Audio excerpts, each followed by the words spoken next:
All right, let's look at a couple of examples here of the skills you're going to need for 1.8.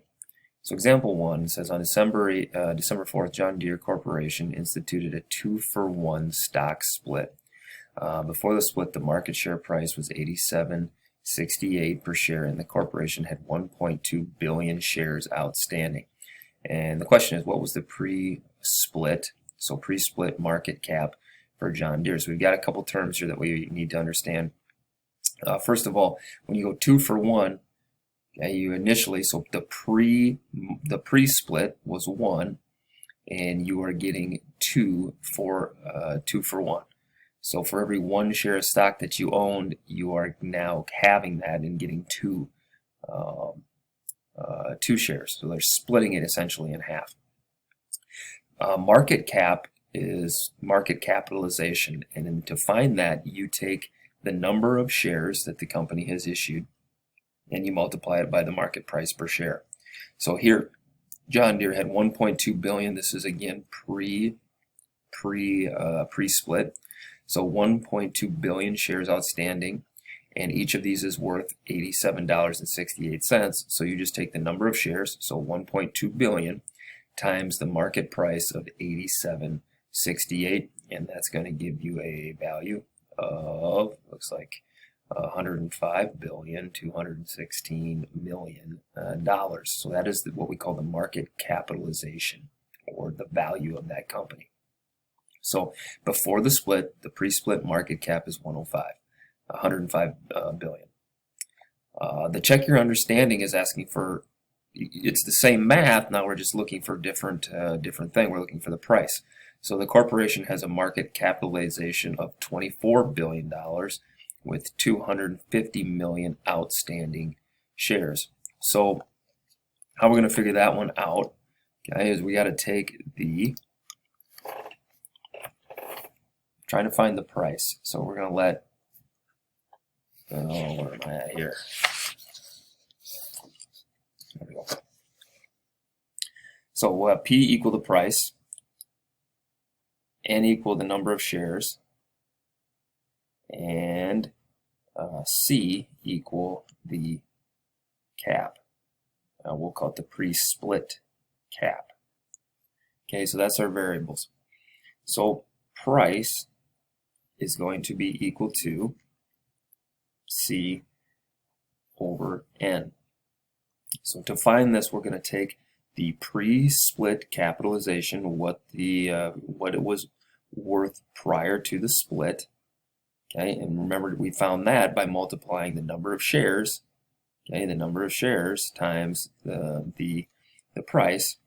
So now we're going to take the value of it, the value of the company, and divide it by the number of shares that are out there. And that way we'll figure out what each one of those shares is worth on its own.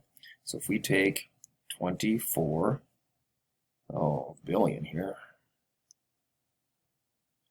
that's 24 million. Is that right? Don't write in billions a whole lot.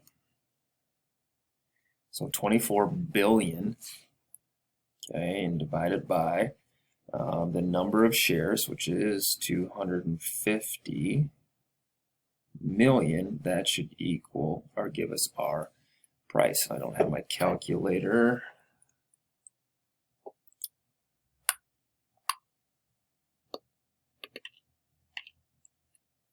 24. 1, 2, 3.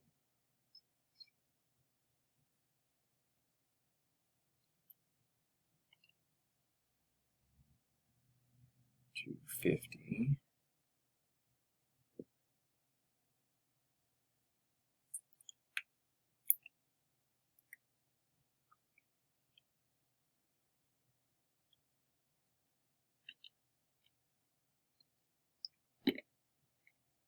All right, now I found my calculator. I think that will work. So now if I take that 24 billion,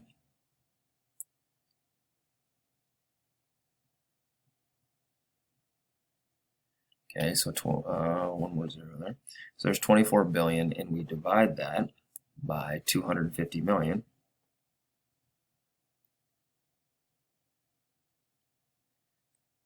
Okay, that's going to give us a price per share of $96. All right, so let's go back here quick. To find the market cap, you take the number of shares times the market price, and this way, so that's going to be the same formula. We would just divide, right, the market cap 24 billion divided by 250 million. Find the price per share. So now example 2, what was the post-split number of shares outstanding for John Deere? So now we're going to use a proportion to determine the number of outstanding shares available after the split. So in this problem they say let X be the post-split outstanding shares. And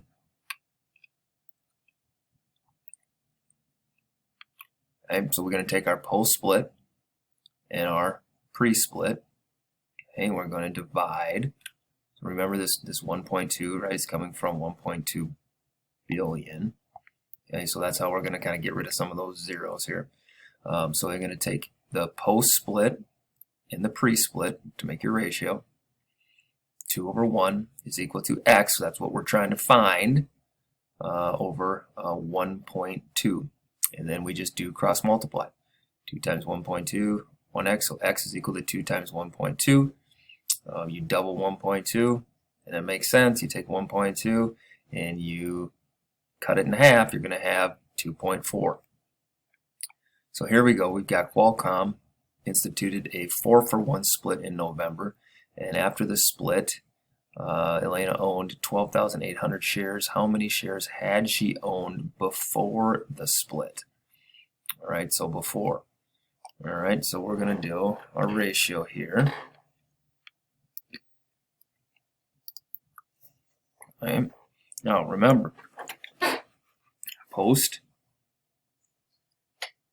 split, pre-split on underneath, and then we're going to do the cross multiplying, right? So we're doing a 4 for 1. So this is what it was before. This is what it'll be after, pre and post. 4, 1. Okay. Now, looking at the problem again, how many shares did she own before the split? That's what we're looking for. So here's X. That's going to be pre-split. We're looking for what she owned before. We know after she owned 12,000. What was it? 12,800, I think. Yes, 12,800.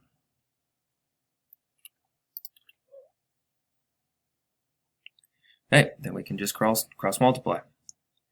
4x is equal to 1,800. Now we do that math. 800 divided by 4. So pre-split, she owned 3,200 shares. Okay, so this is the key thing to remember, is when you do these ratios and you set it up, it's post-split on top, before the split, so after on top, before on the bottom. So here you're looking at number of shares. She owned 1. For every 1 after the split was 4. So that ratio could be a 2 for 5 stock split, or a 3 for 8, or a, any ratio possible. You can solve with this same formula. 2 for 1.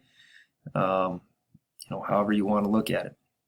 And then this is going to be number of shares before, number of shares after, or number of shares before, number of shares after, and then you just cross multiply to solve. Hope that helps.